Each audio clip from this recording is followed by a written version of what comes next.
আজ আমি বানাবো ফুলকপি আলুর ঝোলের জন্য লাগছে ফুলকপি, আলু আর লাগছে টমেটো, টক দই, চিনি, জিরে গুঁড়ো, ধনে গুঁড়ো, হলুদ গুঁড়ো, কাশ্মীরি লঙ্কার গুঁড়ো, আদা বাটা, ফোড়নের জন্য লাগছে লঙ্কা আর গোটা জিরে, আর লাগছে তেল, আর লাগছে পরিমাণ মতো নুন, চিনি। কড়াইয়ে সাদা তেল দিয়ে দিয়েছি, দিয়ে কপিগুলো ভেজে নেবো।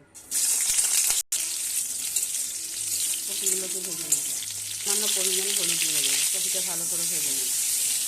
কপি ভাজা হয়ে গেছে, এবার তুলে নেব। কড়াই একটু সর্ষের তেল দিয়ে দেবো।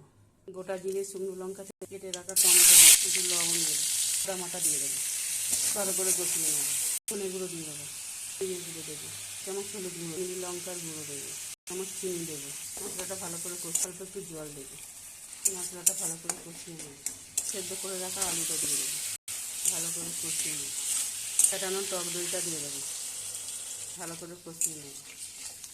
কপিগুলো দিয়ে দেবো, ভালো করে কষিয়ে নেব। কষানো হয়ে গেছে, এবার পরিমাণ মতো জল দিয়ে দেবো। ঢাকা দিয়ে সেদ্ধ হতে দেবো। হয়ে গেছে, এবার নামিয়ে নেব। রেডি হয়ে গেল ফুলকপি আলুর ঝোল। ভিডিওটি ভালো লাগলে লাইক, শেয়ার অ্যান্ড সাবস্ক্রাইব করবেন।